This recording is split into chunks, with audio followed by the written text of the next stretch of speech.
Salam əziz tələbələr, hər vaxtınız xeyir olsun. Xoş gördük hər birinizi. Mən Orxan Əli. Bugün sizlərlə bərabər sınağımızda olan 25 məntiq sualının izahına baxmış olacağıq. Görək hansı tip suallar düşmüşdür. 46-cı sualda deyir ki, müəyyən yüksəklikdən yerə atılan rezin top yerə dəyib, düşdüyü məsafənin 1/4 qədər yuxarı qalxmışdı. Top bu qayda ilə ikinci və üçüncü dəfə yerə düşmüş və üçüncü dəfə qalxdığı məsafə 5 sm olmuşdur. Yəni, üçüncü dəfə yerə dəyib qalxanda 5 sm qalxırsa, biz geridən əvvələ 1/4 vura-vura gələcək. 1/4 yox, daha doğrusu 4-ə vura-vura gələcək. Çünki yuxarıdan aşağı gəlsək 1/4 vurardıq, aşağıdan yuxarı gediriksə 4-ə vurmalıyıq. 4-ə vuracaqsan 20 eləyəcək, bir dəfə də 4-ə vuracaqsan 80 eləyəcək. Bu birinci düşmədən sonra qalxmadır. Bir dəfə də 4-ə vurursan ki, ümumi neçə metrdən atıldığını tapmış olasan. Deməli, top 320 metr hündürlükdən atılır. İlk dəfə, birinci dəfə, yəni yerə dəyəndə onun 1/4 qədər yuxarı qalxır. 320-nin 1/4 eləyir 80. 80-dən sonra yenə düşür aşağıya, yerə dəyir. Yerə dəyəndə onun 1/4 qədər qalxır. 80-nin 1/4 20 idi. 1/4 də qalxdı. Və nəhayət 20 qalxandan sonra yenə top yerə düşür. Dəyib onun 1/4 qədər qalxır, olur 5. Bizə də deyirdi ki, rezin 3-cü dəfə qalxdığı məsafə, rezin topun 5 sm olmuş. Dəqiqətən də 5 sm burada görürsünüz. İlk dəfə neçə metr yüksəkdən atılmışdı? 3,2 metrdən. 320 metr dedim deyəsən bayaq. 3,2 metrdən. Çünki 5 sm deyir. Bu 20 sm-dir, bu 80 sm-dir, bu da 320 sm-dir. 320 sm-in isə 3,2 metrdir. Qanuna uyğunluğu müəyyən edib sual əvəzinə uyğun cavabı tapın deyir. Qanuna uyğunluq nədən ibarətdir? Bu tipi sualların kvadratla olanını görmüşdünüz. Elə bu da deyəsən kvadratlandı, bəli. 6-nın kvadratı 36, 4-ün kvadratı 16 deyə belə bir gizlənməsi var idi. 3-ün kvadratı 9-dur, sadəcə 9 yazıb bir tərəfə.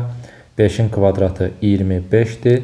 Burada da 49 görünür deyə 7 olmalıdır. 7 nöqtə isə Y variantındadır 47-ci sualda. Məncə bu isə tanış sual olmalıydı. 48-49-cu sualların mətnə sizən cavablandırın deyir. S, D, M, I, A, C şəxslərin hər biri bir ədəd rəngli kağızı var. Bu kağızlardan 3-ü sarı, 2-si qırmızı, biri də yaşıl rəngdədir. Gəlin yazaq bunu. Deməli, 3 dənə sarı var deyir, düzdür. Yazıram buradan sarı, nöqtələmə üstündən istifadə edəcək. Buraya yazıram qırmızı, burada yazıram yaşıl. Bizə deyir ki, 3 dənə sarı var. 1, 2, 3. 2 dənə qırmızı var. 1, 2. Bir dənə də yaşıl var. Burada yazdıq 1. D və M-in kağızları eyni rəngdədir. Mən onu sarıya da yaza bilərəm, qırmızıya da yaza bilərəm. Sadəcə yaşıla yaza bilmərəm. C və A-nın kağızları fərqli rəngdədir. Mən o qədər yerə yazaram ki, bunları. S-in kağızı sarı rəngdədir. Axı ki, bir dənə konkret bir hissə verdim. Buraya yazdıq S. Bilirdik ki, bizim 2 ehtimalımız olanda yazırıq ikisini də ki, burada da 2 ehtimalımız olduğunu görürük. Hardan çıxır o 2 ehtimalımız? Bu D və M-in eyni yerdə olması məsələsinə görə. D və M eyni yerdədirsə, bizim 2 dənə ehtimalımız çıxa bilər ortaya. Ne göstərirəm? Deməli, S yenə buradadır. 2 nəfər yazıla bilər. Qırmızı da 2 nəfər yazılacaq. Yaşılda isə 1 nəfər. D, M-i bir ehtimalda buraya yaza bilərsən sarı rəngdə. Çünki eyni yer 2 dənə boş orada var. Bir ehtimalımda da deyirəm ki, onu qırmızıya yaza bilərəm. Yaşla zaten əvvəldən yaza bilmirdim. Burada D, M-i yazandan sonra digər hissədə yazılmış ki, C və A-nın kağızları fərqli rəngdədir. Bax, bu ikinci cümlədə yazmışdı. C və A-nın kağızlarının fərqli rəngdə olması. Fərqli rəngdədirsə, onda deyirsən ki, C-ni bura yazım, A-nı bura yazım. Amma təbii ki, bunun arasında bir ox işarəsi qoyursan ki, hardan bilim, bəlkə A-nı qırmızıya, C-ni yaşla yazmaq lazımdır. Amma necə yazıqsa yazaq, həmin ehtimalda I qalır bu hissiyə. Eyni şeyi aşağıda da təkrarlayırıq. Yenə C və A-nın yerləri dəyişməlidir. Bura C-ni yazıram, yaza bilmədik. Burada A-nı yazıram. Amma ox işarəsi qoyuram ki, bunlar yenə də yerini dəyişə bilərlər. Sadəcə bir 5-6 dənə ehtimalımız ortaya çıxmasın deyə bir yazmıram da bunları. Ox işarəsi bizim işimizi rahatlaşdırır. Bir dənə də I avtomatik qalır bu hissiyə. Bu olur sənin 2 dənə ehtimalın və sualları buna əsasən cavablandırmalısan. Mətnə əsasən aşağıdakılardan hansı mütləq doğrudur deyir. C-nin kağızı qırmızıdır. Birinci ehtimalda qırmızı görsən. Hətta yeri dəyişə bilər, yaşıl da ola bilər. İkinci ehtimalında sarı da ola bilər. C-ni sarının altına yazıbsan. Bu mütləq doğru ola bilməz. İ'nin kağızı sarıdır. Bir ehtimalda sarıdır, bir ehtimalda qırmızıdır. Ola da bilər, olmaya da bilər. A'nın kağızı sarıdır. A'nın kağızı ikinci ehtimalda bax A ilə C'nin yerini dəyişdiyi məqamda sarı ola bilər, yaşıl da ola bilər, hətta qırmızı da ola bilər. Bunu da çıxdıq. A və İ'nin kağızları eyni rəngdədir. A və İ'nin kağızları A ilə birinci ehtimalda C'nin yerini dəyişsən eyni rəngdə ola bilər. Amma indiki vəziyyətdə görsən ki, eyni deyil. Hətta aşağıdakında da eyni deyil. Ola da bilər, olmaya da bilər. M və İ'nin kağızları fərqli rəngdədir. Bu isə mütləq doğrudur. M sarı olanda I qırmızı oldu. M qırmızı olanda I sarı oldu. Həqiqətən hər iki ehtimalda bunların rəngləri nədir? Fərqlidir. 49-cu sualda deyir, İ'nin kağızı qırmızı rəngdə olarsa, aşağıdakılardan hansı mütləq səhvdir?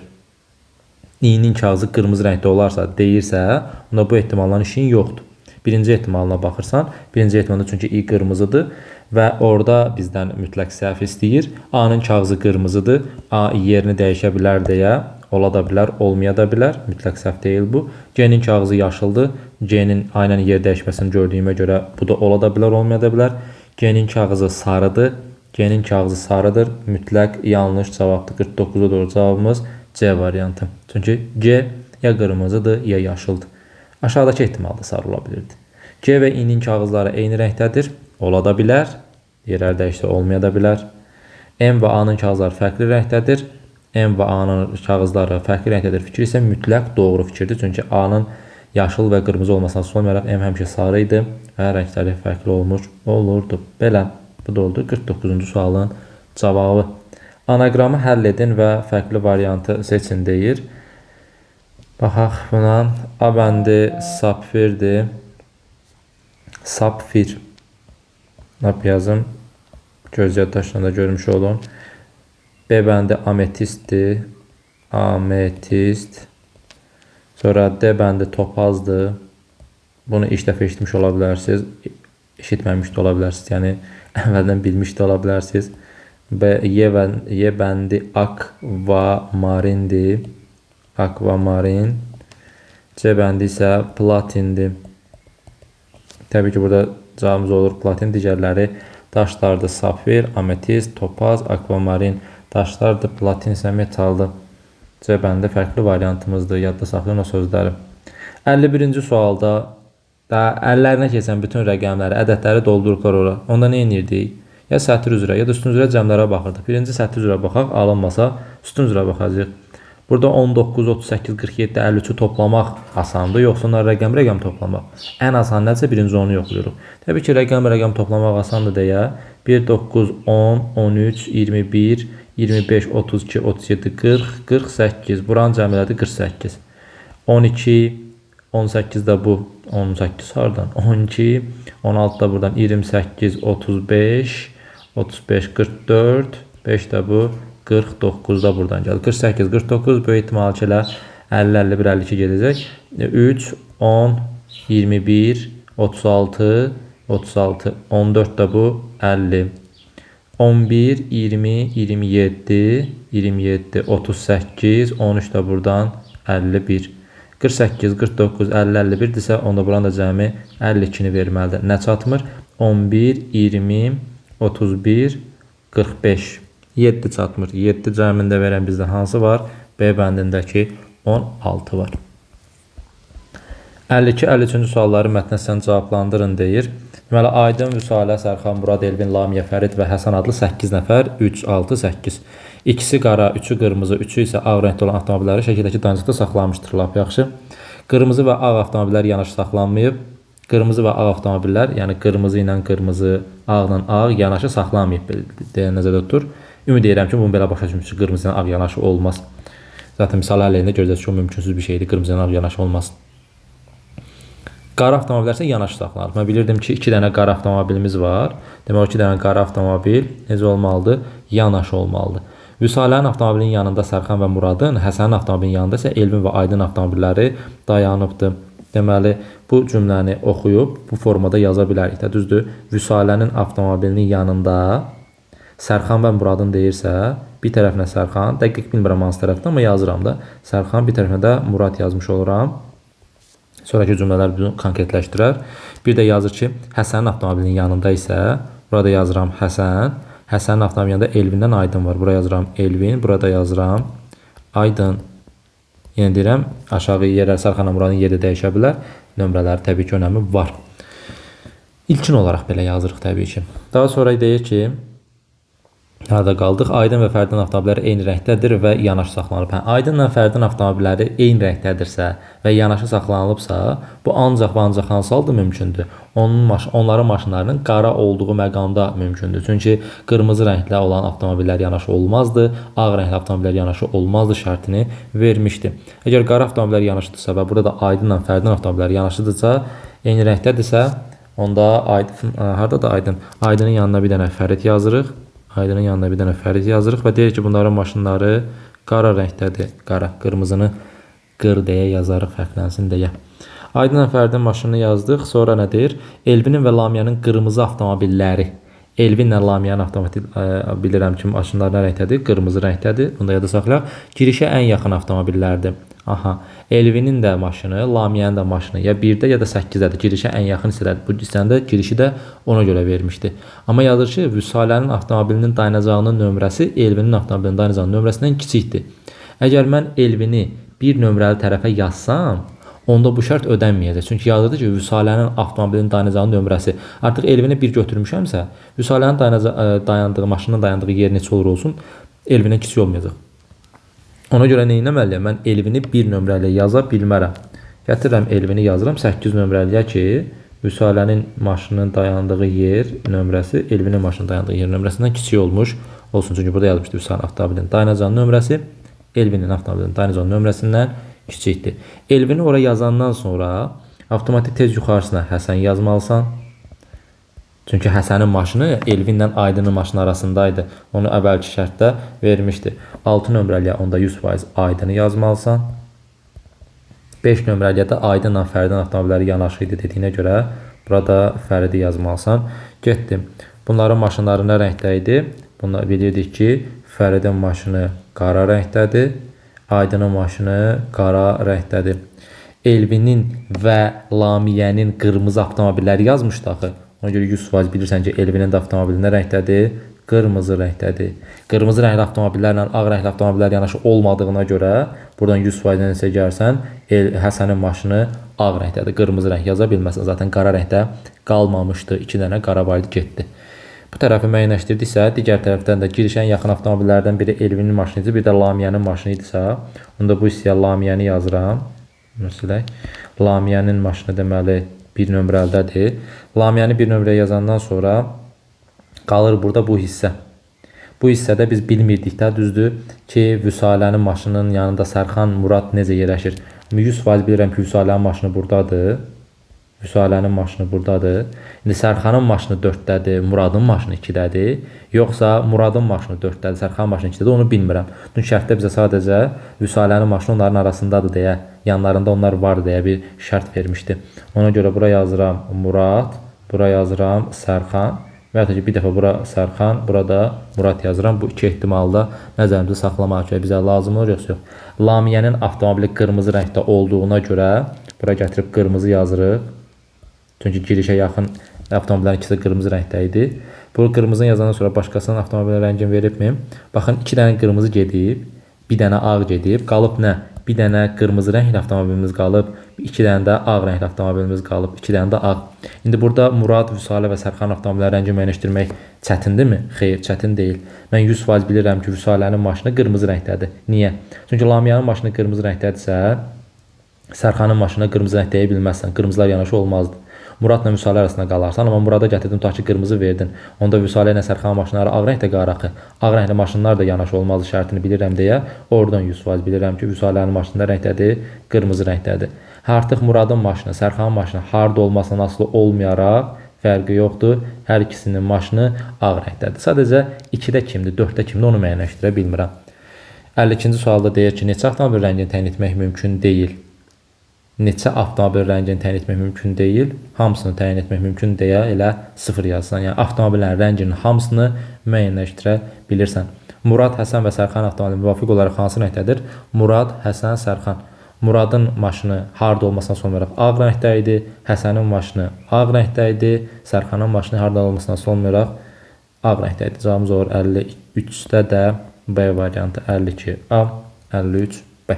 Belə bir sual. 54-cü sualda deyir ki, A, B, K bir-birindən və sıfırdan fərqli rəqəmlər olarsa B plus K-nı tapın deyir. Burada mən nə görürəm? 5 dənə K cəmi bərabərdir B, K, K-ya. Gəlin bunu riyazi yolla həll eləyək. Qiymət qoymaqla da həll eləyə bilərdiniz təbii ki burada. Amma ondansa biraz bu formada həll eləyək görək bizə nə vermiş olur? 10K plus A. İndi burada da 10K plus A-dır. Bu da 10K plus A. Yəni K 2 rəqəmli ədəddir, düzdür? ABC-nin açılışı nə idi? 100A plus 90, deməli 100A plus 10B plus C. İndi burada da 10 kimi 2 rəqəmli deyə, məsəl üçün BC-nin açılışı nə olurdu? 10B plus C. İndi K, A 2 rəqəmli ədəddirsə, onun açılışı nə olur? 10K plus A. Yəni 10'luğu 10'a vurursan, təhliyində özün yazmış olursan, qiymətlənir.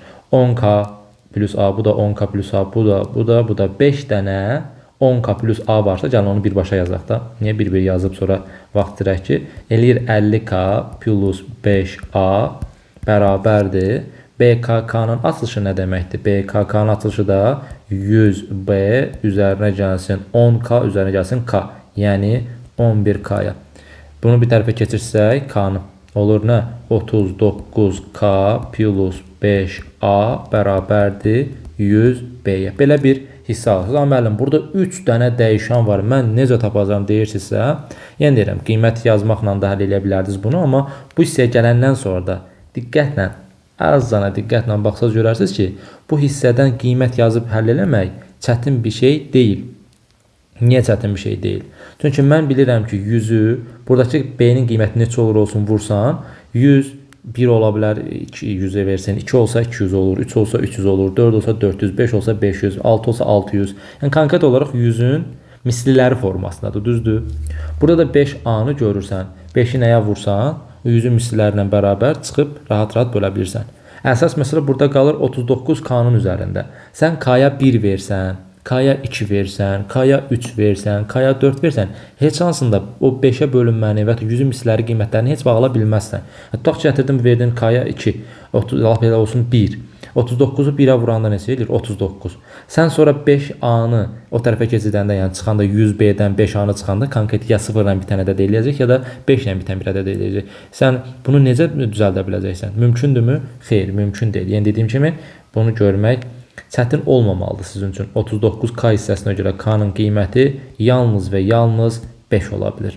K-nın qiyməti 5 olanda 39 vurulsun 5 nəyə bərabərdir? 150, 195'ə. 195'in üstünə də burada A-nın maksimum ala biləcəyi qiymət 9'dur, düzdür? 5 dəfə 9 versən belə gedib bunu 300'ə çatdıra bilməyəcəksən. Yəni 100'ün misləri içərisində yalnız və yalnız sən bunu 200'ə çatdıra bilərsən. 200'ə çatdırmaq üçün də o qədər böyüyə getmək tək yox, sadəcə bir qiyməti vermək kifayətdir ki, 195 plus 5 eləsin, bərabərdir 100 vurulsun 2'yə. Yəni B-nin də qiyməti 2 olmuş olsun. Həqiqətən gətirib yoxlasaz 51, 51, 51, 5 dənə 51'i toplasaz, eləyir neçə? B neçə idi? 2, K neçə idi? 5, 255 eləmiş olur. Birlərini toplasan 5 eləyər, 5 dəfə 5'in də 25 eləyər, ödənmiş olar. B plus K cəmini istəyir, B plus K isə 2 plus 5 bərabərdir 7'ni vermiş olur. 54'də də cavabımız oldu C variantı. 55. Aşağıdakı düz uzaqlı şəklində olan otağın ümumi sahəsi 20 kvadrat metrdir. A bərabərdir 1 metr olarsa, iştirakləmişsən sahəsini tapın deyir. Tapaq, elə bir çətinliyi yoxdur. Mən bilirəm ki, 5 kvadrat metr verilən hissədən bu hissəni tamamlaya bilərəm. Bu hissəni tamamlayandan sonra A-nın 1 olduğunu demişdi bizə. A-nın 1 olduğunu deyirsə, onda bax bu xəttlər bildirir ki, bu tərəflər bir-birinə bərabərdir. 1, 1, 1-1-in sahəsi nəyə vermiş olur? 1'i vermiş olur. Əgər bu hissə açıq olan vəziyyətdə oranın sahəsi 5 kvadrat metr idisə, İndi oradan sadəcə bu hissənin sahəsi tapılanda yerdə qalır bu hissənin ümumi sahəsi 4 kvadrat metr. A-nın 1 olduğunu bilirəmsə, bax burada 1'dir. Onda bu hissədə 1'dir. Çünki kvadratdır da. Kvadratın tərəfləri də 1 olasıdır. 1, 1 olanda onda buranın ümumi uzunluğu olur nə? 2. Bu 2'dirsə, sahədə 4 kvadrat metrdirsə, onda 100% bilirəm ki, buranın da ölçüsü nəyə bərabərdir? 2 metrə bərabərdir. Həm yuxarı 2 metrdir, həm yəni həm eni, həm uzun 2 metrdir. Yəni bir kvadratdır burada. 2-nin 2-yə bir kvadratdır. Ora 2 olursa, mən bilirdim ki, bura baxın xəttlə bərabərləşdirir ki, sonra şübhəli qalmayasan. O tərəfin 1-ə olduğunu buradakı bərabərlikdən müəyyənləşdirdim. Xətt onun bərabər olduğu deməkdir. Bu kvadratın da tərəfi 1 idi. Buranın da 1 olduğunu bildim. Buranın da uzunluğu nə oldu? 2 oldu. 2 2 isə deməli bu düzbucaqlının eni 4 metrdir. Bəs uzunluğu nə qədərdir? Burada yazmış otağın ümumi sahəsi 20 kvadrat metrdir. Əgər ümumi sahə 20 kvadrat metrdirsə, eni də 4-dürsə, uzunluq onda nədir? 5 metrdir ki, 4-ü 5-ə vuranda ümumi sahə 20-ni ala biləsən. Bizə lazım istiqlənmiş hissənin sahəsini tapmaq. İstiqlənmiş hissənin düzbucaqlı olduğuna görə bir tərəfini tapmışam. 2-dir bura. Çünki buradan bura qədər məsafənin eyni olduğunu görürəm. Yəni söhbət bu hissədən gedir. 2-dir. Məsələ bunun uzunluğunu tapmaqdadır ki, o da çətin bir şey deyil. Uzunluğun 5 metr olduğunu tapandan sonra burada A1, burada da yenə 1 tapmışdıq. 5-dən 2-ni çıxırsan eləyir 3. Deməli bu hissənin sahəsi, bax sahəsi nə idi? Uzunluğu buradan bura qədər 3-ə bərabərdir. 2 dəfə 3-ün də eləyir nə? 6 kvadrat metr. Yerdə qalan hissələri də yenə tək-tək hesablayıb görə bilərsiniz ki, bu hissəni, bu hissəni, bu hissəni, bu hissəni, bir də bu hissəni toplayanda həqiqətən 20 kvadrat metri vermiş olur. 55-i də yekunlaşdırdığımıza görə getdik 56-ya. Fərziyyə, təsdiq və hipoteza sözün qarşılığını istəyir bizdən. Fərziyyə nə deməkdir? Hələ sübut olunmamış ehtimal olunan fikirdir. Fərziyyə hələ sübut olunmamış ehtimal olunan fikirdir. Yəni onu nə etmək lazımdır? Təsdiqləmək lazımdır. Yəni təsdiq həmin ehtimalın doğruluğunu qəbul edilməsidir. Hipoteza anlayışı da fərziyyə sözünün sinonimidir. Biz yenə fərziyyənin təsdiqini tapsa, hipotezada da onu təsdiqləyən, onu reallaşdıran bir söz tapmalıyıq ki, o da hipotezaya da sübut uyğun gəlmiş olur. Qayda, qanun, elm, səhv, belə deyək də, qayda hipoteza birbaşa qaydaya çevrilmir. Yəni qayda gərək dəqiq olsun ki, ondan sonra qaydaya çevrilmiş olsun. Və yaxud da ki, B bəndə elm, hipoteza elmin bir hissəsidir, amma onun nəticəsi deyil. Və yaxud da ki, C bəndəki səhv hipotezanın inkarıdır, amma bizə nəyə lazımdır? Təsdiq lazımdır. Məsələn, bu formada gedir. Cavabı zor. Hansı variant? İ variantı. Fərziyyə və hipoteza sözləri sinonimdir. Fərziyyə təsdiq, hipotezaya da sübut uyğun gəlmiş olur. Y bəndini yazırıq. Keçirik 57-ci suala. C bərabər 1 olarsa A plus B minus D-ni istəyir bizdən. Bu tipli tərəzilərdə qollarla bağlı bir şey tapmalıyıq. Bir-birinə bərabərliklə bağlı. Burada da gözümə dəyən nə ola bilər? Baxın, mən bilirəm ki, bura x-dir, bura x-dir, onda bura 2x olur, burada 2x olur, bura x-dir, bura x-dir. Bunu şərt olaraq yazıb görə bilərsiniz, hansı bərabərliyə yarada bilərsiniz. Burada 2x-dir, burada 2x-dir, bura x-dir, bura x-dir. İndi harada x, harada 2x-lər görürsə, ürəyin istədiklərinizi götürüb bərabərləşdirə bilərsiniz. Amma elə bir bərabərləşdirmə eləyin ki, bir nəticə çıxara biləsiniz. Məsələn, bax, bu hissədə olanların 2x olduğunu bilirəm. Bu hissəndə olanların cəminin 2x olduğunu bilirəm. Onlar bir-birinə bərabərsin. Çünki orada da ancaq şeylər var da, B, C, A-lar var. İndi baxın, tərəzinin elə qaydası var. Sağ və sol tərəflərdə eyniləri atmaq. Buradan A ilə A-nı ataram. Buradan C ilə C-ni ataram. Buradan B ilə B-ni ataram. Görürsünüz nə qədər sadə bir ifadə qaldı. C-nin də 1 olduğunu bilirəm deyə burada 1 yazsam olur nə? B plus 1 bərabərdir nəyə? A-ya. Eyni şeyi yenə yaza bilərsiniz. Deyəcəm, burada necə ixtisar apardınız? Yazsanız sadəcə vaxt itkisidir də. Yəni nə yazacaqsan? Yazacaqsan B üstə gələk, B üstə gələk, C üstə gələk, C üstə gələk, A bərabərdir C üstə gələk, B üstə gələk, A üstə gələk, A. Yenə bir tərəfə ikisində eyni şey eləmiş olacaqsan da. Yəni bunu könül rahatlığıyla eləyə bilərsən. Qeyri-adi bir şey deyil. Mən bu tərəziləri bir-birinə bərabər olduğunu görüb, sol və sağ tərəflərdən eynilərini atdım. Yəni bərabərliyib beynimdə artıq düşünürəm onları. Və qaldı belə B plus 1 bərabərdir A-ya. B plus 1 bərabər A-dırsa, buradan B nəyə bərabərdir? Buradan B bərabərdir A minus 1. Təbii ki, bunu bir neçə dəfə sınaqlara salmışam deyə artıq yavaş-yavaş bunun bu formada həll olmasını bilməlisiniz. Yox, bilmirdisə, indi öyrənin ki, növbəti tipli bu tərəzilər olanda yəni, istiqaməti bu formada gedəsiz. Bu formada gedəsiz deyəndə, yəni həmişə elə eyni tərəflər bir-birinə bərabər olması demək deyil. Fərqli-fərqli yanaşmalar görəcəksiniz. Burada B bərabər A çıxılsın 1 oldu, düzdür? Gətirirəm burada B-nin yerinə yazıram A çıxılsın 1. B-nin yerinə yazıram A çıxılsın 1. Mənim məqsədim nədir? Bir dəyişənə gətirmək. Bir dəyişənə gətirsəm, işlərim rahat olacaqdır. İndi bu tərəzinin özünə baxırsınız sadəcə. Həmin tərəzidə A çıxaq 1, A çıxaq 1, C-lərin də 1 olduğunu bilirəm. Burada da A var. Bu nə deməkdir? Onda yazırsan belə A çıxılsın 1, üzərinə gəlsin A çıxılsın 1 bərabərdir. Bu qolla, tərəzinin bu qolu bir-birinə bərabərdir axı. Bərabər nəyə? A plus 1 plus 1-ə. Yəni sadəcə B-ni A-1 ilə əvəzlədim. Və artıq həmin tərəzidə ancaq dəyişən olaraq A qaldı. Məqsədim də zaten buydu. İndi bunları toplasam, deməli A buradan 2A eləyir. A ilə A 2A eləyir. Digər sahtədəki A-nı bundan yana keçirdəndə bir ixtisar gedir. İslah olur daha doğrusu. Burada qalır A. A bərabərdir.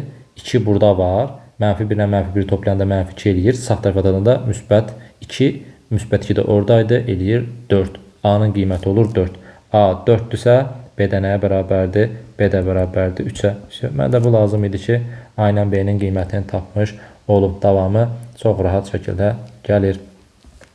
Deməli, B neçə oldu? 3. B 3 oldusa, bura 6-dır. Bura 6-dır. C-lər 1 idi. 1, 1, A 4 idi. Həqiqdən ödədi. Ora 6-dırsa, bunlar da 6-dır. C 1-dirsə, D 5-dir. Y-lər 2-dir. Davamını yazmıram. Özünüz yazıb yoxlaya bilərsiniz. Bütün hissələrdə ödənir. A-nın qiyməti oldu 4, B-nin qiyməti oldu 3, D-nin qiyməti oldu 5. 4, 3, 7, 5-də çıxanda 2, 57 də dolu cavabımız A variantı. 58-ci sual sizi biraz yora bilərdi. Çünki ehtimalları var və o ehtimalları yazmaq lazımdır. Ehtimal məsələsidir. Deməli, yazır ki, A plus B bərabərdir Y-yə. Yazıram buradan A plus B bərabərdir Y-yə. Sonra B çıxılsın A bərabərdir D-yə. B çıxılsın, biraz aralı yazaq, yəqin ki, qiymətlər yazacaq. B çıxılsın A bərabərdir D-yə. Sonra 2A plus B də bərabərdir C-yə. Buradan da yazıram 2A plus B bərabərdir C-yə. Və bu şərti ödəyən rəqəmləri fərqli 5 rəqəmli A, B, C, D, Y ədədi üçün aşağıdakılardan hansının olma ehtimalı daha çoxdur? Birinci biz bu yarana biləcək ehtimalları yazmalıyıq. Yazandan sonra baxmalıyıq ki, hansı ödəyir, hansı ödəmir. Təbii ki, burada iş 2A plus B bərabərdir C hissəsinin üzərindədir. Çünki həmin hissədə C-nin qiymətinin tək rəqəmli ədəd olduğu nəzərə alsaq, məsələn, A-nın qiyməti 5 olmadığını bilirəm avtomatik olaraq. Yəni 5, 6, 7, 8, 9 görün. Neçədən ehtimalımız artıq yoxa çıxdı. Ala bilər sadəcə 1, 2, 3 və 4 qiymətlərini. 1, 2, 3, 4 qiymətlərində isə yoxlayacaqsınız bunların ehtimallarını. Hətta onların içərisində də 4 qiymətini də deyirəm ki, olmayacaq. Niyə? A-ya 4 versən, 2 dəfə 4, B-yə yalnız bir cədənə 1 qiymət qalır ki, 9 ala bilsin də burada. 9 ala bilsin, çünki 2 rəqəmdə də keçə bilməz. Amma burada da görürəm, axı, B çıxılsın A deyə bir fərq var. B çıxılsın A fərqini D mənfi götürəcəksən. 1 çıxılsın 4 də bərabər mənfi 3. Bu mümkündürmü? Xeyr, mümkün deyil. Ona görə A-nın 4 qiymətində yoxa çıxardırsan. 3 qiymətini qoysaq nə ola bilər? Elə 3 qiymətini qoyanda da olmaz. Niyə olmaz? Çünki 2 dəfə 3-ün 6 eləyir. Tutaq ki, 1 desən, C-nin 7 alması üçün olar. Amma B çıxılsın A şərti var deyə olmaz. Deyirsən, mənim 2 qiyməti var. 2 dəfə 3-ün 6, üstündə 2 gəndə 8 eləyir. Bu da olmaz. Niyə? Çünki B çıxılsın A, yenə B A-dan kiçik D olmaz. 3 yazsan, bu dəfə qiymətlər bir-birindən üstə düşmüş olur. A da 3 olur, B də 3 olmuş olur. D-yə 0 qalmanın bir problemi yoxdur. Amma şərtini deyər, rəqəmləri fərqli A, B, C, D-yə yazmışdı deyə A-ya da 3, B-yə də 3 verə bilməzsən. Bax, 5, 6, 7, 8, 9 qiymətini birinci ehtimaldan atdın, birinci dəfədən atdın. 3, 4 qiymətini biraz dərinə getdin, atdın kənara. Qaldı nə? Sadəcə 1 və 2 qiymətlərini yoxlamaq. Sənin işin budur ki, 1 və 2 qiymətlərini verib, orada alına biləcək ehtimalların hamısını yazmaqdır. Tutaq ki, yuxarıdan aşağı gəlirsə 3 qiymətinə getdi, indi gəlir 2 qiyməti. A-ya 2 qiyməti versən. A-ya 2 qiyməti versən, yenə də B-yə 1 qiyməti verə bilməzsən. Səbəb? Çünki bizdə nə olmalıdır? B A-dan böyük olmalıdır. B-yə 2 qiyməti verə bilməzsən, çünki qiymətləri üstə düşəcək. B-yə 3 qiyməti verə bilərsənmi? Verə bilərsən. Deməli, burada A-nın qiyməti 2, B-nin qiyməti 3, onda C-nin qiyməti neçə olur? C-nin qiyməti olur 4 plus 3, 7 olur. C-nin qiyməti 7 olur. B-nin qiyməti 3 olanda, A-nın qiyməti 2 olanda D-nin qiyməti 1 olur. A-nın qiyməti 2 olanda, B-nin qiyməti 3 olanda Y-nin qiyməti 5 olur. Bu olur sənin birinci ehtimalın. Birinci ehtimalında A, B, C, D, Y 5 rəqəmlisi hansı oldu? Deməli 2, A-nın qiyməti 2, B-nin qiyməti 3, C-nin qiyməti 7, D-nin qiyməti 1, Y-nin qiyməti isə 5. 23715 sənin olur birinci ehtimalın. Bunları təmizləyirsən. İkinci hissəyə qiymət hesablamağa gedirsən. B-nin yerinə 4 qiymətini qoymaq istəyirəm, amma alınmır. Niyə? Çünki B-nin yerinə 4, A-nın yerinə 2 qoysan, 4-dən 2 çıxanda 2 eləyəcək. Bu isə təkrarlama deməkdir. Olmaz. Onda 5 qoyursan. Bununla da bitir. Niyə? Çünki 2 dəfə 2-ni 4 eləyir. 4-ün üstünə 6 gəlsən, 7 gəlsən, 8 gəlsən, 9 gəlsən, 2 rəqəmliyə keçir. Olmaz. Bu 5 isə ödəyir. A-nın yerinə 2, B-nin yerinə 5 qoyanda 5 çıxır ki, D-nin qiyməti 3 eləyir. Bunun yerinə 2, bunun da yerinə 5 qoyanda Y-də qiyməti 7 eləyir. Onda alacağımız ikinci ehtimalımız hansıdır? 2, 5, B-nin qiyməti 5 oldu. C-nin qiyməti 9 oldu. 2 dəfə 2, 4, üstə də 5 gələndə 9 eləyir. 2, 5, 9. Burada 3, burada da 7. Yəni D-nin qiyməti 3 oldu, Y-nin qiyməti 7. Artıq A-nın 2 qiymətindən başqa heç bir ehtimal ola bilməz. A-nın 2 qiymətindən 1 niyə olmadı dedik. 3 niyə olmadı? Oldu da doğrusu. 2 niyə olmadı? Təkrarlama dedik. 4 niyə olmadı? Təkrarlama oldu dedik. 6, 7, 8, 9 niyə olmaz? Dedik. Çünki 7 2 rəqəmdə də çıxmış olurdu. Bu oldu sənin 2 ilə bağlı və son olaraq qaldı sadəcə A-nın 1 qiymətində ala biləcəyi qiymətlər. Burada biraz çox qiymətlər alacaq. O da nə qədər çox ola bilər ki, maksimum 5-6 dənə olmuş olasıdır. Getdik ikinci ehtimalımıza. İkinci ehtimalımızda deməli onu da altına yazaq. İkinci ehtimalımızda A-nın dediyi hansı qiymətdən yoxlayırıq? 1 qiymətini yoxlayırıq. A-nın bir qiymətində B 1 ala bilməz təbii ki. B 2 ala bilərmi? 2 də ala bilməz. Niyə? Çünki B çıxaq A, 2 çıxaq 1, 1 eləyəcək, təkrarlama olacaq. Bu da başlayır 3-dən. 2 dəfə 1-in 2, üstünə də 3 gəldin elədi 5. C-nin qiyməti oldu 5. Deməli A1, B3 olanda Y4 olur. B çıxılsın A isə nəyi vermiş olur bizə? 3 çıxılsın 1 bərabərdir 2-ni vermiş olur. İlk aldığımız qiymət nə oldu? A-nın qiyməti 1, B-nin qiyməti 3, C-nin qiyməti 5, 1, 3, 5, D-nin qiyməti 2, Y-nin qiyməti isə 4. İkinci ehtimalımıza gedirik. İkinci ehtimalda A 1-dirsə, B-yə 3 yox 4 verirsən. 2 dəfə 1, 2, bu eləyir 6. Sonra B 4 olanda 4-dən 1 çıxanda D 3 eləyir. Burada isə 1 plus neçə olur? 4 bərabərdir 5 olur. Burada oldu A-nın qiyməti 1, A-nın qiyməti zaten dəyişmir. B-nin qiyməti 4, C-nin qiyməti 6, D-nin qiyməti 3, Y-nin qiyməti isə 5. Fikir verdinizsə, bunlar sadəcə bir vahid artdı. Yəni bunu davamlı olaraq yoxlamadan da yaza bilərsiniz artıq. Amma birin də ürəyinizdə qalmasına yoxlayıram. B-nin qiymətinin yerinə 5 verəndə, yəni heç hansısa təkrarlama yoxdur, rahat-rahat yazıram. B-nin yerinə 5 verəndə C olur 7, B-nin yerinə 5 verəndə D olur 4, B-nin yerinə 5 vuranda 5 verəndə E olur 6. İndi üçüncü ehtimalımızda fikir verin. 1-i dəyişmirsən. B-yə bu dəfə nə düşdü? 5 düşdü. C-yə 7 düşməlidir. Bəli, baxın 5, 6, 7. Sonra 2, 3, indi 4 gəlməlidir. Həqiqətən D-nin yerinə 4 düşdü. Y-nin də yerinə 6 düşmüş oldu.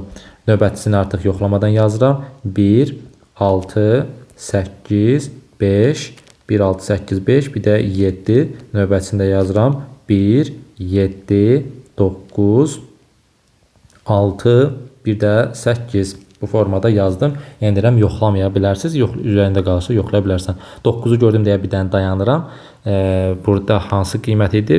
5, 6, 7, 7, 8 qiymətində artıq olmaz. Niyə? Çünki 2 dəfə 1-in 2 eləyirsən, 8 gələndə 10 almış. Orada 8. Baxın, B-nin 8 qiymətini artıq stopladım. B-nin hansı qiymətini dayanmışdım? B-nin 7 qiymətindən sonra görürsünüz, heç nə yazmamışam. Bu olur sənin bu misalda ala biləcəyin ehtimallar. Bu ehtimallara görə isə variantları cavablandırmalısan. Bizdə 7 dənə ehtimal var və o 7 ehtimaldan bizə nə istəyir?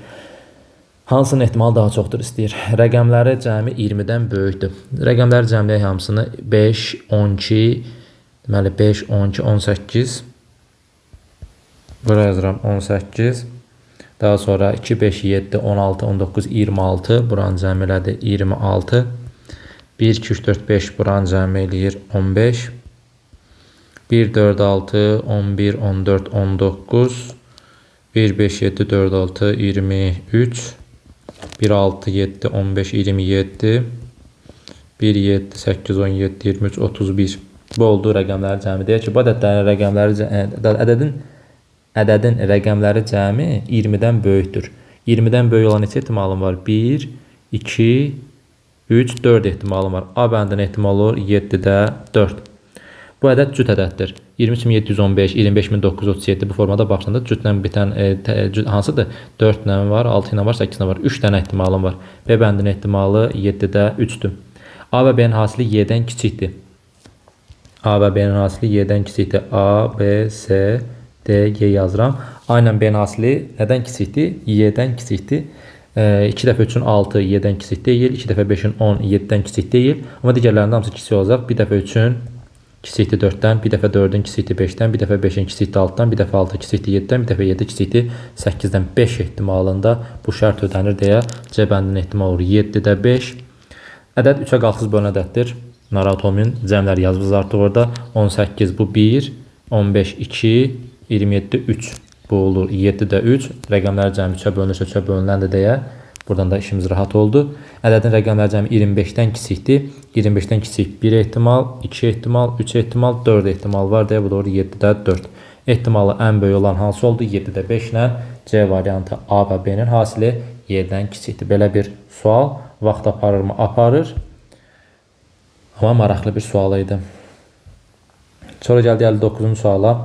53-dən 43-dən 61, 25-dən 11-dən 31. Belə olanda tərsinə bir-birər olanda tərsinə də olan hissəni düşünə bilərsiniz. Amma tərsinə çevirsəz 13-ü hardan alasınız və ya ki 16-nı hardan alasınız 53-43 hissəsindən. Bu 31 hissəsindən görmək olardı.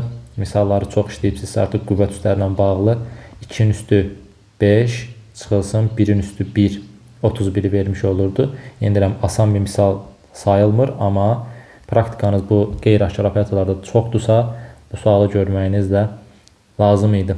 5-in kubu 125, 4-ün kubu 64, 125-dən 64 çıxanda 61-i verir. 9-un kvadratı çıxılsın 2 üstü 6, yəni bunu görmək çətin olar.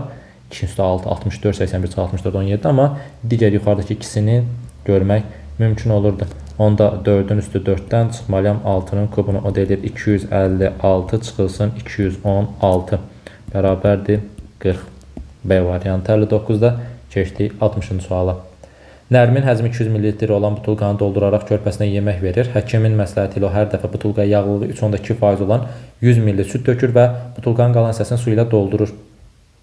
Bir dəfə Nərmin yağlılığı 3.2% olan süd tapa bilmədiyindən yağlılığı 2% olan süd aldı. Həkimin məsləhət gördüyü yağlığı əldə etmək üçün o butulkaya nə qədər süd tökməlidir ki, qalan hissəsini su ilə doldursun.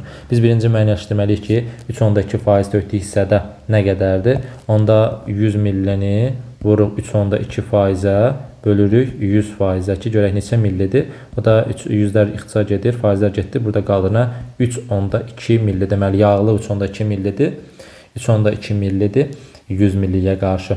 Bizdən də soruşur ki, bu dəfə tapa bilmir, 2% ilə eləyir. Onda deyirəm ki, neçə milli süd, yəni x vurulsun 2% bölünsün 100% bərabər nəyə? 3.2 milliliyə. Çünki yekunda mənə nə lazımdır? Onun yağlılığının 3.2 milli olması lazım idi deyə bunu bərabərləşdirmiş 3.2-yə. Buradan eləyir 2x bərabərdir 100-ü 3.2-yə vuranda 320 eləyir. X də bərabər 320-ni 2-yə böləndə 160 milli eləyir.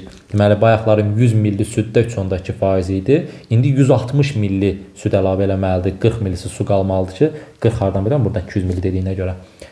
Eləməlidir ki, bu 3.2%lik yağlılığı ala bilsin. Deməli, cavabımız olur nə? B variantı 160 milli. Təbii ki, su ilə qarışır deyə bu faizlər məsələsi var. Biri var 100 ilə 100-ü qarışdırırsan, orada 3.2% lazım olur. Bir də var 3.2% almaq üçün 160 ilə 40-ı qarışdırasan ki, 3.2 milliliyi ala biləsən. Belə, çox uzatmaya tez yoxdur bu sualı. Gəlir 61-ci suala. Maraqlı suallardan biri də 61-ci sual idi. Çətin sual saymaq olmaz, amma həmin hissələri bu B kran məsələsini görmək lazım idi. Yazıcı şəkildəki hovuzu A kranı 15 saat ərzində doldurur. B nöqtəsindəki kran açılanda hovuzun 1/3 hissəsi 7 saatda boşalır. 2 kran biti açıldıqda hovuz neçə saatda dolar? Bu 2 dənə hissədən ibarət idi. Üzr istəyirəm. Niyə 2 dənə hissədən ibarət idi? Çünki Burada bir şey başa düşmək lazım idi ki, suyun həcmi B kranına gəlib çatana qədər, yəni A kranından su başlayır tökülməyə bura. Bu dola gəlib düz B-yə çatana qədər bunun boşalma prosesi yoxdur. Ona görə siz birinci dəfə bu hissənin nə qədər müddətə dolduğunu tapmalıydınız. İkinci dəfə isə bu dəfə həm A-nın tökülməsi hissəsi, yəni bunun doldurması hissəsi, həm də B-dən boşalması hissəsi. İkisini də eyni anda nəzərə almaq lazım idi. Amma B kranına su gəlib çatana qədər boşalma prosesi yoxdur. Çünki kran buradadır. Kran burada deyil ki, aslan kimi həm doldursun, həm boşalsın, həm doldursun, həm boşalsın. Ona görə 2 mərhələsi var idi. Ona görə dedim, maraqlı nüans olan suallardan biri idi. Nə etmək lazımdır? Mən bilirəm ki, A kranı özü yazıb. A kranı nə edir? 15 saat ərzində doldurur.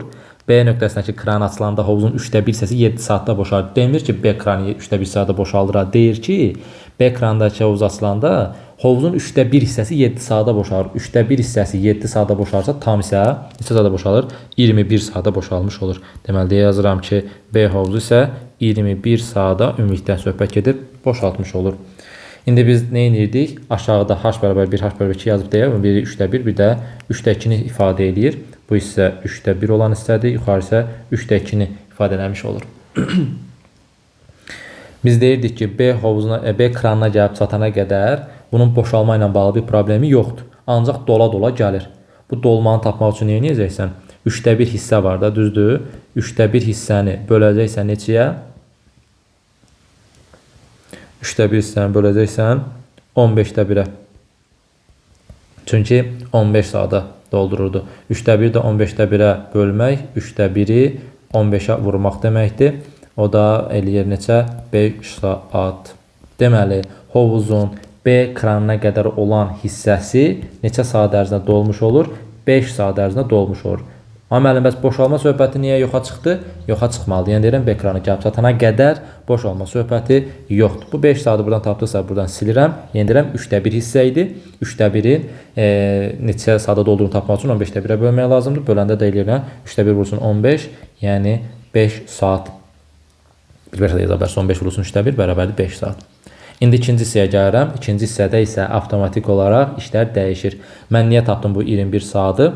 Çünki 3/1-i 7 saata boşalırsa tamı 21 saata boşalır. 15/1 və 21-də 1 hissəsini yazım deyə. İndi 3/2 hissəsi var, düzdür? Birinci 15-də 1 ilə 21-də 1-i çıxım. Niyə çıxım? Çünki bildik ki, hovuzun biri dolduranda, borunun biri dolduranda, biri boşaldanda bunlar niyə çıxılırdı? İkisi də doldursa toplanırdı.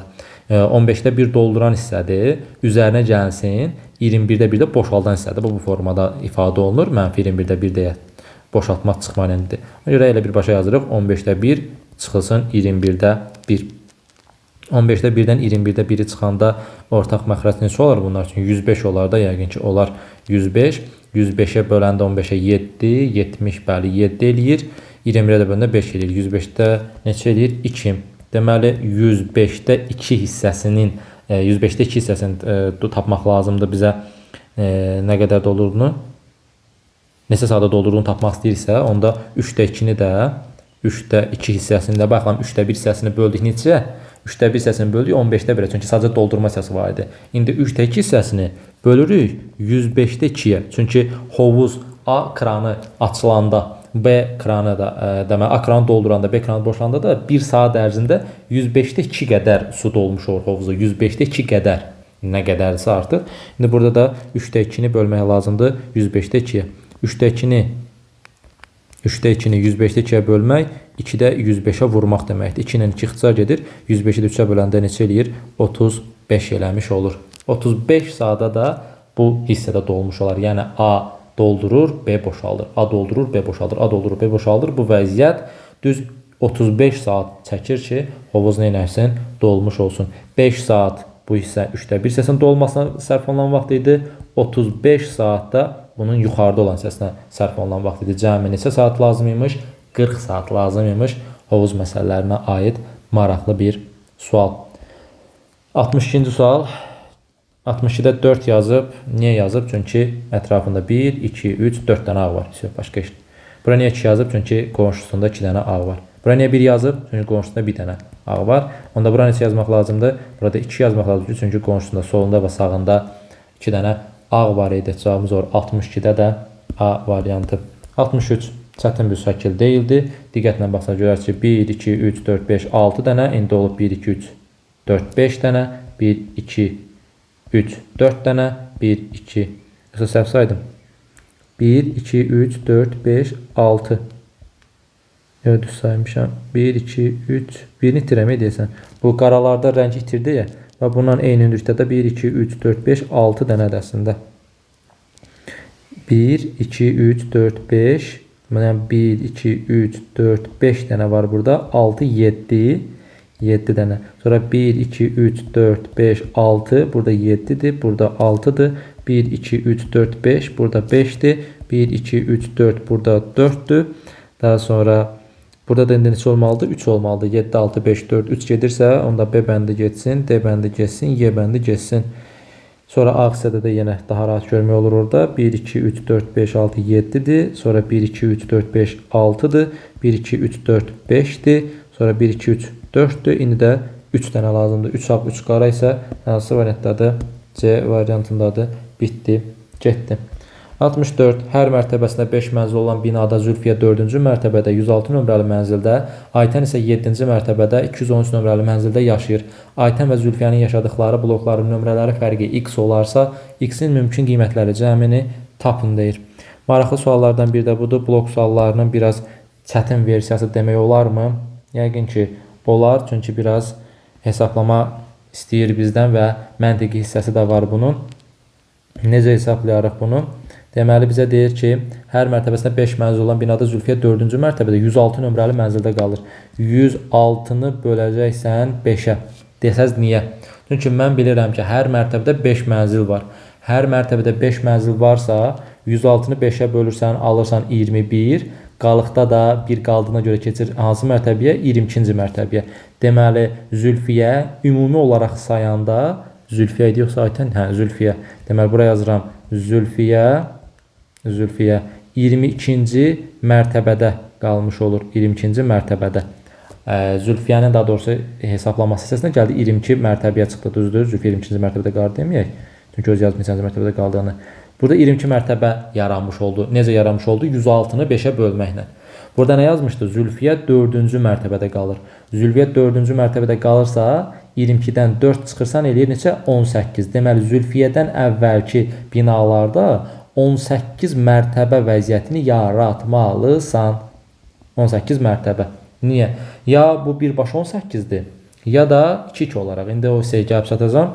Bunu bir dəqiqə yadda saxlayın, bu hissəsinə kifayət edir. 106 nömrəli mənzil demişdi. 106-nı böldün neçəyə? 5-ə. Niyə? Çünki 5 mənzil var demişdi. 106-nı 5-ə böldün 21 ədi qalıq qaldı. Qalıq qaldı üstünə gəlsən elədi 22 mərtəbə. Deməli burada düz 22-ci mərtəbə gəlib saymış oldu. Yəni əvvəldən başlayıb blokları nəzərə almadan saysam. Tutaq ki, belə deyim də. Bura 5 mərtəbəlidir. Burada yenə 5 mərtəbəlidir. Burada da mən 3-cü mərtəbədə qalıram. Sayıram 1, 2, 3, 4, 5. Sonra dayanmıram. 6, 7, 8, 9, 10, 11, 12, 13. Yəni burada 3-cü mərtəbədə qalsam belə, saydım dedim bu 13-cü mərtəbə eləyir. Yəni sanki blokları üst-üstə qoymuş oluram da. Buna görə gəlib 22-yə çıxmış olur. Ümid edirəm başa düşdünüz bu hissəsini. 22-ci mərtəbə oldu. Yəni sanki blokları üst-üstə qoyursan, şərti olaraq üst-üstə qoyursan, gəlir 22-ci mərtəbə eləyir. Amma normal olaraq öz yazmışdı bu neçənci mərtəbədə idi? 4-cü mərtəbədə. Ona görə 22-dən 4-ə çıxsan qalır 18. Yəni Zülfiyədən əvvəl 18 mərtəbə hissəsini yaratmalısan. Amma bunu paraleldə yazacaqsan. Bəlkə hər blokda bir mərtəbə var deyəcəksən. 18, 18, 1 gedəcək. Amma onun qarşısını almaq üçün burada 7-ci mərtəbə söhbəti var. Aytən isə 7-ci mərtəbədə 213 nömrəli mənzildə yaşayır. Bu dəfə də yenə 213-ü bölürsən 5-ə. Amma mən 7-yə niyə bölmədin? Baxın 4-ə bölmədin ki. Neçənci mərtəbədə yaşadığı yox. Neçə mənzil varsa ona bölürsən. Burada 5 mənzil var hər mərtəbədə. Onu tapırsan. 213-ü 5-ə böləndə eləyir 42. Çıxanda eləyir 210. Qalıq qaldı mı 3. Bunun da üstünə 1 gəlsən qalıq qaldığına görə olur 43. Deməli, Zülfiyə yox, Aytən. Aytənin də binası, mənzilinin binası ümumilikdə üst-üstə qoyanda blokları düz 43-cü mərtəbə eləyir. 43-cü mərtəbə. 43-cü mərtəbədən neçəni çıxırsan? 7-ni çıxırsan. Niyə? Çünki aytən 7-ci mərtəbəsində idi. 43-dən də 7-ni çıxanda edir neçə? 36. Deməli, aytəndən də əvvəl düz 36 mərtəbə vəziyyətini yaratmaq lazımdır. Görürsünüz bir-birinə necə uyğun qiymətlər alınır. Elə də alınmalıdır zaten. İndi sənin ehtimal olduğunu bilirsən. Çünki qiymətləri cəmini tap deyir. Burada məsələ nədir? Mən düşünə bilərdim bu 18 mərtəbəni əvvəlcə qiyməti verməsəydi nələri. Bu bəlkə bina 3 mərtəbədən ibarətdir. Çünki 18-dən 36-nın bölən nəticədə 3 var da. 3, onda gəldi neçənci mərtəbə düşürdü. Düşünə bilərəm də bəlkə bir mərtəbə blokda 4 yox, 5 yox, 6 dənə ola bilər. Çünki 18-dən bölən nəticəsində 6 var, 36-da. Amma məsələ nədən ibarətdir? Məsələ ondan ibarətdir ki, aytənin 7-ci mərtəbə söhbəti var deyə, avtomatik bilirəm ki, burada minimum bir blokda 7 mərtəbə olmalıdır, minimum. Çünki 7-dən aşağı mərtəbə olsa 6 mərtəbəsən necə deyəcəksən ki, aytən 7-ci mərtəbədə qalır. Ona görə 18 ilə 36-nın ortaq bölənlərini seçəndə 7-dən yuxarısını seçməlisən. 7-dən aşağı olan 1-dir, 2-dir, 3-dür, 6-dır seçə bilməzsən. Niyə? Çünki aytən 7-ci mərtəbədə qalır deyir. 7-ci mərtəbədə qalır deyirsən, mən burada necə yəni bir blokda 6 dənə mənzil götürə bilərəm ki, yaxşı, məsələn, aytən necə gedib 7-ci mərtəbəyə çatacaq? 6 mərtəbə götürə bilməzsən. Ona görə 7-ci mərtəbədən yuxarıda olan 18 ilə 36-nın bölənləri içərisində hansı qiymət gəlir? İlk 9 qiyməti gəlir, 8 yoxdur, 9 var. Bu nə deməkdir? Yəni 18 mərtəbə olanda 9 mərtəbə birinci blokdadır. 9 mərtəbə ikinci blokdadır. Zülfiyyənin o 4 dənə mənzili var, 4 dənə hissəsi keçmişdi bu tərəfə 4 dənəsi. O da neçənci blokdadır? 3-cü blokdadır. Deməli, əgər düşünsək ki, bir blokda 9 mərtəbə var, onda Zülfiyyə olur 3-cü blokda. Onda 36 hissəsində yaradan fikir verin. 9 birindədir, 9 ikincisindədir, 9 üçüncüsündədir, 9 dördüncüsündədir. Bunlar doldu. Hələ də aytənin mənzili gəlməyib. Bu 36-sından sonra 7 dənə mənzili olan hissədə isə aytənin mənzili var idi. Çünki 9, 9, 9, 9, 36, 7 də bu 40-a gəlib çıxırdı artıq. Deməli, aytən burada neçənci blokda olmuş oldu? Aytən oldu 5-ci blokda. Deməli, 2, 3, 4, 5-ci blokda. Bəli. Deməli, bu 9, 9 düşünsək, biri 3-cü blokda oldu, biri 5-ci blokda. Aytən və Zülfiyyənin yaşadığı bloklar fərqi deyirsə, 5-dən 3-ü çıxırsan, eləyir x bərabərdir 2. Bu birinci ehtimalındır. 18-dən 36-ya 9-dan sonra 10, 11, 12, 13, 14, 15, 16, 17 yoxlamaq ehtiyacı yoxdur. Çünki heç hansı onların ortaq bölənləri deyil və bir də 18 yoxlaya bilərsən. 18-i necə yoxlayacaqsan, onu da bu tərəfdən göstərim. Bir blokda 18 mərtəbəni 18-ni yerləşdirə bilərsən də 18 dənə mərtəbə var. Onda Zülfiyyənin bloku neçənci blok olmuş olur? 2-ci blok. Niyə? Bir də göstərirsən, baxın, 18 mərtəbə lazım, düzdür? Düşündüm ki, 18-də bir binadadır. 18 mənzil burada yerləşmiş oldu. 4 dənəsi keçirdi axı. 18-də 4 gən 22 edir də. Artıq Zülfiyyənin mənzili burada oldu. Yəni Zülfiyyə neçənci blokdadır? Zülfiyyə 2-ci blokdadır. Əgər bir blokda 18 mərtəbə o var olduğunu düşünsəm. Bir blokda 18 mərtəbə var olduğunu düşünsəm, onda bu necə çəkilməlidir? 18 dənə birində, 18 dənə birində. 36 mərtəbəni tamamladım mı? Tamamladım. Onda aytənin o 7 dənə olan hissəsi neçənci bloka düşmüş olur? 3-cü bloka düşmüş olur. Deməli, bu vəziyyətdə isə aytənin mənzili 3-cü bloka düşmüş olur. 2 buradaydı, 3 də buradaydı bu ehtimalda. 3-dən 2 çıxan neçə eləyir? 1. Burada yazsan x bərabərdir 1. Bunların cəmini istəyirdi. 2 plus 1 bərabər 3 eləyir. Cavabımız var 64-də C variantı. Biraz çətin gəlmiş ola bilər, amma mahiyyətini dərk eləsəz, 106 niyə 5-ə bölündü, 213 niyə 5-ə bölündü, ondan sonra işiniz daha rahat olmuş olacaq. Bu hissəni yaxşıya da saxlayın. Sonraki hissələrdə isə ehtimal məsələsi var idi. Çünki 18 mərtəbəni mən 9 da yarada bilərəm, birbaşa 18 də yarada bilərəm. Çünki o 36 mərtəbəni yenə 9 olanda 4 dəfə 9 dənə 9 mərtəbəli bir mənzil yaratmış oluram. Digərində isə 18 böləndə isə 2 dənə bir blok yaratmış ola bilirəm. Bu qədər kifayətdir. Qanun uyğunluğu müəyyən edin və cavabı tapın. Deməli, burada nədən ibarətdir? Bax, bu şəklimizi geriyə fırladırıq təxmini 45 dərəcə. Hardan 45 dərəcə olduğunu bilirəm. Bax, bu düz bucaqlının istiqamətindən. Hətta kvadrat deyək ona. Kvadratın istiqamətindən. Kvadratı 45 dərəcə geri fırladıb, sonra güzgə əks eləmək lazımdır. Bu hissədən də tutmaq olar onu. Şərt olaraq 45 dərəcə geri fırladıb, nə edəcəksən? Güzgə edəcəksən. Burada da çox hissələrə baxmaya ehtiyac yoxdur. Bax, bu üç bucağı görürsünüz. Üç bucağı. Onu 45 dərəcə geri çevirsən, şərti olaraq şəkil bu formaya düşmüş olur da, düzdür. O üç bucağın da güzgəksi bu tərəfə baxan bir üç bucaq olmalıdır. Nə qədər üç bucaq çəkdik? Bu tərəfə baxan üç bucaq isə bircə dənə variantda var. O da B bəndindədir. Digər qara hissələrə, ox hissəsinə, xəttlərə də baxa bilərsiniz. Hər şey qaydasındadır, heç bir problemi yoxdur. Qaranlıq bir gecədə 4 tədqiqatçı A, B, C, D sıx meşənin yaxınlığındakı təhlükəli körpünü keçməyə məcbur qaldılar. Bəllidir ki, körpüdən eyni zamanda 2 nəfər keçə bilər. Onların bir fənər və fənərsiz keçmək mümkün deyil. A, B, C, D uyğun olaraq 2, 3, 5, 9 dəqiqə körpünün bir tərəfinə, digər tərəfinə keçə bilərlər. Bu şərtlər daxilində ən tez neçə dəqiqəyə hamı körpünün bir tərəfində olar? Deməli, burada A, B, C, D var. Bu da körpünün digər tərəfi olsun. Bizə deyir ki, bir dənə fənərləri var və yalnız 2 nəfər gedib gələ bilər. 2 nəfər tək gedib gəlmək olmaz. 2 nəfər gedə bilər. 2 nəfər gedərsə bunlar ən tez neçə dəqiqəyə çatar? İlk ağla gələn versiya nə olur? A-nın 2 dəqiqəyə, B-nin 3 dəqiqəyə, C-nin 5 dəqiqəyə və D-nin 9 dəqiqəyə getdiyini nəzərə alaraq A-nı seçilər bir başçı. Deyirlər ki, A ilə B getsin. A ilə B yol alır, gəlir bura. A ilə B gəldi. Amma bir şey nəzərdən qaçırmayın. A 2 dəqiqəyə gəlir deyə B-ni B-nin alıb aparası deyil ki. A ilə B yanaşı gəlir. Sadəcə orada geri qayıtmaq məsələsi var axı. Geri qayıtmasa bu C-lə də burada qalacaq. Ona görə A-nı o tərəfə aparırıq. Deməli, A ilə B getdi bu tərəfə. B 3 dəqiqə getdiyinə görə, deməli bizim nə qədər zamanımız getdi? 3 dəqiqə vaxtımız getdi. B burada qalır. A təzədən qayıdır geri. A geriyə qayıdır, artıq B burada yoxdur. A bu dəfə C-ni özündən götürüb aparır. Bu dəfə C-ni özündən götürdü, apardı. A ilə C bura gəldi. Üzrü sən bura gəlməmişdən qədər qabaq deyim şeyi. A B-ni götürdü, gəldi bura. B-nin 3 dəqiqə getdiyini bildiyimə görə, yəni gec gedirlər də, A da məcburən ayaq uydurmalıdır ona, belə deyək.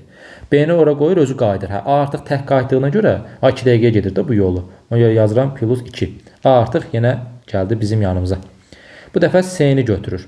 A bu dəfə C-ni götürür, yola düzəlir. C 5 dəqiqə getdiyinə görə, aynen C bura gəlib çatanda 5 dəqiqə vaxt keçmiş olur.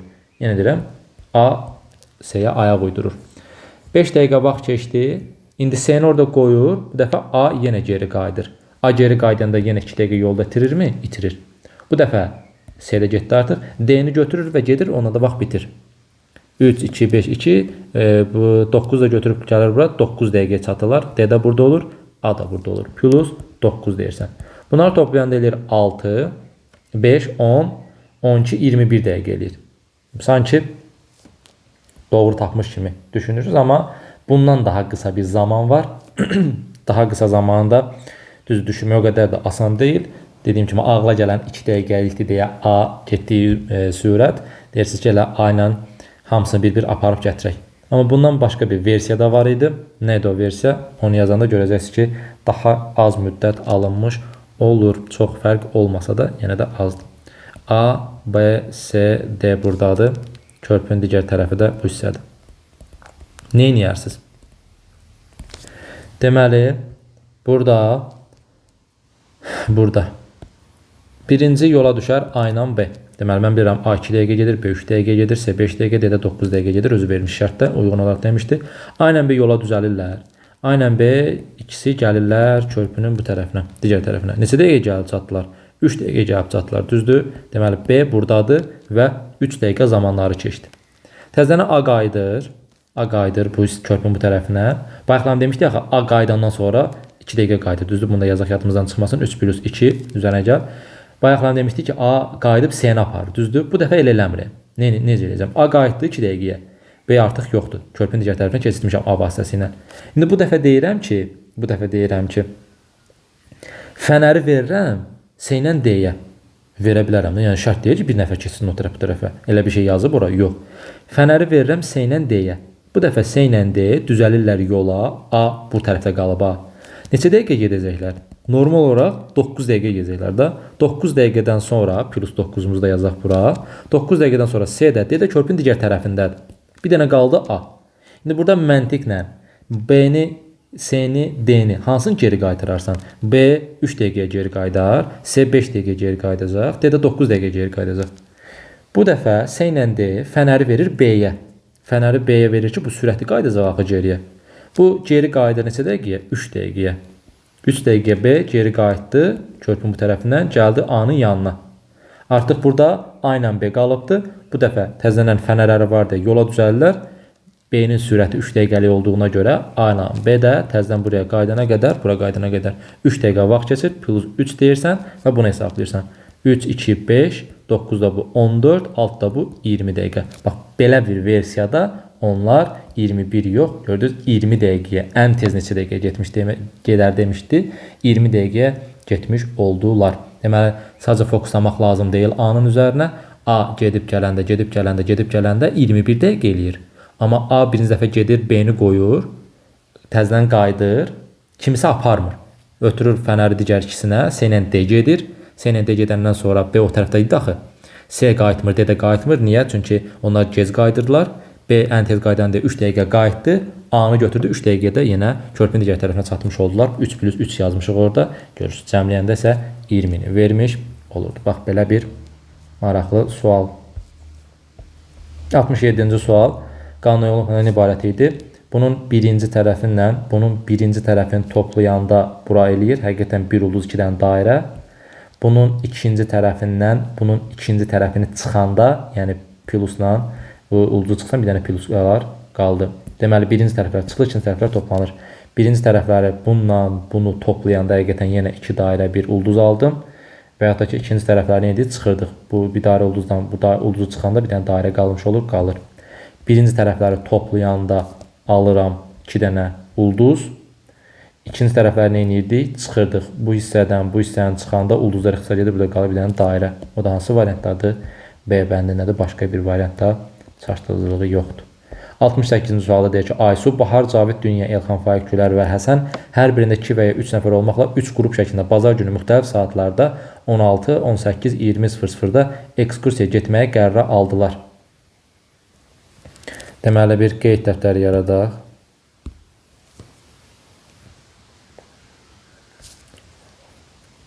İki və 3 nəfər, 16:00 qrupu var, 18:00 qrupu var, bir də 20:00 qrupu var. Aysu 2 nəfərlik qrupdadır. Lap yaxşı. Bahar və Gülər eyni qrupdadır. Cavid və Faiq müxtəlif qruplardadır. Dünya ekskursiyaya saat 16:00-da ya da 20:00-da gedib. Lap yaxşı. Faiq ekskursiyaya Elxandan əvvəl gedib. Lap yaxşı. Görürsünüz, heç bir şey qeyd eləmədik, amma axırıncı hissədən başlayacağıq. Yazır ki, əgər Həsən və Aysunun ekskursiyaya getmə vaxtı 16:00-da başlayıbsa, Həsənlə Aysu, yazıram 16:00-a Həsən, bir də Aysu. Həsən və Aysunu bura yazandan sonra mən bilirəm ki, onlar haqqında bir məlumat var idi. Həsən haqqında olmasa da Aysu haqqında bir məlumat var. Yazmış ki, Aysu 2 nəfərlik qrupdadır. Aysun 2 nəfərlik qrupda olduğunu biləndən sonra artıq 16:00-a nə edirəm? Toxunulmazlıq statusu verirəm. Şərt olaraq deyirəm bunu təbii ki. Həsən və Aysu olan hissəyə heç kimi yaza bilməzsən artıq. Ondan nə nəticə gəlirsən? Bilirsən ki, 18:00-da da 3 nəfər yazacaqsan. 20:00-da da 3 nəfər yazacaqsan, 8 nəfəri 2-3-3 olaraq bu formada bölmüşdü. Aysu 2 nəfərlik qrupda olduğuna görə artıq bura heç kimi yazmaq olmaz. İndi qayıdıram əmisiyə. Dünya ekskursiyaya ya saat 16:00-da ya da 20:00-da gedib yazmış deyə 16:00 üstünə xətt çəkirəm. Çünki ora heç kim yazıla bilməzdi artıq. Onda dünya 20:00-da getmiş olur. Buraya yazıram dünyanı. Dünyanı buraya yazandan sonra yazmışdı ki, Bahar və Gülər Cavid müxtəlif fərqli qrupdadır. Cavid və Faiq müxtəlif qruplardadır. Yox, ondan da çox bunu yazmaq lazımdır. Çünki onlar biraz ehtimallı hissələrdir. Faiq ekskursiyaya Elxandan əvvəl gedib. Faiq Elxandan əvvəl gedibsə 16:00-a yaza bilmirsən axı. Onda 100% Faiqi 18:00-a yazmalısan ki, Elxan da 20:00-a düşsün və Faiq Elxandan əvvəl getmiş olsun. Getdimi? Getdi. Sağ salamat. Daha sonra eyni qrupda olanları yerləşdirə bilərik. Çünki yazmış ki, Bahar və Gülər eyni qrupdadırlar. Bahar və Gülər eyni qrupa gətirib 20:00-a yazacaqsan. Yox. Çünki bizə nəfərlik yer qalıbdır. Onda 100% bilirsən ki, Bahar və Güləri də 18:00-a yazmaq lazımdır. Bahar və Güləri də 18:00-a yazandan sonra bir nəfər qalır. Cavid və Faiq müxtəlif qruplardadır. Baxıram onu yazmağa cəhd eləmədim. Çünki biraz geniş anlayış idi. Bilmirdim ara yazım. Amma indi 100% bilirəm ki, Cavidi də buraya yazmaq lazım. Çünki bizə nəfər yer qalıbdır. Həqiqətən Faiqlə fərqli qruplara düşdülər. Bitdi. Bizə deyirdi ki, 20:00-da ekskursiya kimlər gedibdi? Baxıq görürük. Dünya, Elxan, Cavid gedibdi. Dünya Elxan Cavid, Elxan Cavid Dünya C variantındadır. 68-ci sualı da bitirmiş olduq. 69-cu sual nədir? Bir sudoku sualdır. Verilmiş xanlara K ilə MNF simvolları ilə yazılmalı ki, yeni bir süsatır üstündə fərqli nəsə yoxdur. 3, 2, 4, 1 arzılığına düz deyir sadəcə. Biz də fokuslanmalıyıq həmin hissələrə. Hamısını tapmağa ehtiyac yoxdur. Məsələn, baxıram N, M, K, F var. N, M, K, F gedəndən sonra qalır L ilə nə? L ilə Y. L ilə Y qalıbsa, onda 100% bilirəm ki, L-i bura yazmalıyam. Çünki bura yazsan yuxarıdakı L ilə təkrarlanacaq. L-i bura yazırsan, Y-ni də bu hissəyə yazmış olursan 3 oldu Y. Deməli, Y ilə başlayan cavabımız, 2 dənə cavabımız qalır ya D ya da Y variantı, amma biz davam edirik. Daha sonra 2 olan hissəyə də baxa bilərik. Yaxud da ki 4 olan hissə daha rahatdır. Bu fiqurun içərisində təkrarlama olmamalıdır. Düzdür. L, M, N, K var. L, M, N, K var. Y-nin F yoxdur. F-i bura yazsam yuxarıdakından təkrarlanacağını görürəm deyə F-i bura yazıram. Y-ni də bu hissəyə yazmış oluram. 4 də oldu F. 4 də oldu F. Hələ ki variantda da ikisi də uyğun gəlir. Daha sonra bu üstünə baxsaq, M, N, L, Y var. M, N, L, Y. M, N, L, Y. K ilə F yoxdur. K ilə F isə onda bura F yaza bilmərəm. K-nı yazıram.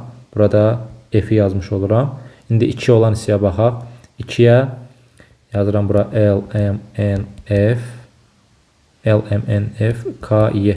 2 F ola bilməz, çünki yuxarısında F var. M ola bilməz, xananın içərisində M var. K ola bilməz, həm sətirdə həm xananın içərisində var. Y ola bilməz, üstündə var. Ya L ya da N ola bilər. Ya L ya da N. Onu da tapmaq üçün bura baxa bilərik. Deməli, F, Y, K, L var. F, Y, K, L. M-dən N yoxdur. M-i bura yaza bilməzsən, çünki yuxarısında M var. Ona görə M-i bura yazsan, N-i də bu hissəyə yazırsan. Sonra F, Y, M, K getdi bu sütunda. F, Y, M, K gedəndən sonra qalır L-lə N. L-i bura yaza bilməzsən, çünki L-lə L təkrarlanacaq. Ona görə L-i bura yazırsan, N-i də bu hissəyə yazmış olursan. 2 də oldu N hərfi. Y, N, F. Y, N, F ilə başlayan cavabımız isə Y variantındadır 69-cu sualda. Biri də tapa bilərik. Deməli, Y, N, F burada qaldı. Hansı hərf? K hərfi qalmış oldu. Biri necə taparıq? Bu hissədə birbaşa tapa bilirik onu. Deməli, K hərfi yuxarıda yazılmalıdır. 100% bilirəm ki, buraya yazılmayacaq K. Burada yazılır, burada yazılır. Yox. Sonra gəlin belə etdə bu hissəni tapaq. Y, F, N, K gedib, L-lə M qalıb. L-i bura yaza bilmərəm, yuxarısında var. M-i bura yazıram, L-i bura yazıram. İndi bu üstünə baxaq, şöyle tapa bilirikmi? F, L, Y, M gedib, N-dən K qalıb. N-i bura yaza bilməzsən, sətirdə var. Ona görə N-i bura yazsan, K-nı da bura yazsan, həqiqətən bir də neymiş? K-ymış. Tapdıq ki, bir problem kimi görməyəsiz. Və nəhayət sonuncu 70-ci sual. Kağızlaşlar şəkildə qatlaraq üzərində kəsiklər edilərsə, kağızı fikir ansarkən aşağıdakilərdən hansı alınır? Diqqətlə baxanda görməli olduğunuz məsələ nə olmalı idi? Baxın, buradakı kəsiyin altda heç bir şeyə təsiri olmadığını bilməliydiniz, başa düşməliydiniz. Necə? Çünki mən buradan yuxarıdan 3 bucağı qatlayanda aşağıya, burada aşağı hissədə bu şəklin altında fikir verin, heç nə yoxdur. Bu boşluq hissədir. Yəni normalda deyirdik ki, həmişə şəkili açanda həm şəklin üzərində getməlidir o fiqur, həm də altdakında qalmalıdır, düzdür? Amma indi bunun altında heç nə yoxdur axı. Yəni boş bir hissədir. Yəni bu üç bucağın üstünə elə bir qatlayıbsan yuxarıdan. Bu üç bucağın üstünə yuxarıdan bax bu üç bucağı qatlayıbsan. Gəlib düşüb bu hissənin üstünə bax bu formada. Bura boşdur. Üstünə qatlayandan sonra nəsə bir dəyişiklik baş verəcəkmi? Yox. Yəni demək istəyirəm odur ki, bu hissə yuxarı qalxanda onun altında heç bir iz qalmır. Yəni heç bir kəsik falan yoxdur. Çünki ora boşdur. Bunu nəzərə almaq lazım idi. Yəni saxlamaq lazım idi. Həmin hissəni yuxarı qaldıranda elə bir variant var. Məsələn, D bəndini anında atarsan, B bəndini atarsan bu hissədə bir şəkil vermişdi deyə. Yox. Bu hissə vermişdi deyə. Bu lap küncdə verdiyini çıxa bilərsən. B bəndini çıxmaq olmaz. Simmetriyaya görə variantlara baxsaq, məsələn, mən bilirəm ki, bu üç bucaq yuxarıya qalxandan sonra bax, belə bu formada yuxarıya qalxır. Yuxarıya qalxanda ortada bir dairə əmələ gəlməlidir. A bəndindəki kimi ox aşağı baxmaz. Bax, bu oxun istiqaməti elə necə var, o formada qalxmalıdır. C bəndində də bu formada baxmaz deyib çıxarsan, elə D bəndində də aşağı baxır deyib çıxa bilərsən, heç aşağını görməsən. Qalır 2 dənə variantın B və İ variantları. B ilə Y-nin fərqi nədən ibarətdir? Heç orada da elə bir fərq yoxmuş. 4-ündə var imiş ki. Nə qəşəng. Cavabımız olur bir dənə B variantı. Səbəb nə idi? Yəni bu hissəni yuxarı hissəyə qaldıranda nə A-da, nə D-də, nə Y-də, nə də C-dəki kimi olmur. Bir dənə B bəndəki kimi olur. Lap onu bölə də bilərsiniz. Baxın bu ortadan bölürəm. Sonra bu üçbucaq kimi bölə bilərsiniz. Üçbucaq kimi böləndə həqiqətən bu yarım hissə fikir versiniz gəlib bu hissəyə düşmüş olur. Bu yarım hissəyə düşmüş olur. Bu şəkillərdə ön tərəfə bir-birinə simmetrik şəkildə qalmış olur. Və yaxud da ki, aşağıya bir üçbucaq çəkə bilərik. Bu formada da aşağının üçbucağıdır. Yenə bu yarım kəsik gəlir düşür bu yan tərəfə. O oxlarda bir-birinə simmetrik təşkil eləyir. Bu da olur bizim 25 dənə sualın izahı. Növbəti izahlarda görüşmək ümidi ilə özünüzə yaxşı baxın. İnşallah hər şey yaxşı olacaq. Sağ olun, hələlik.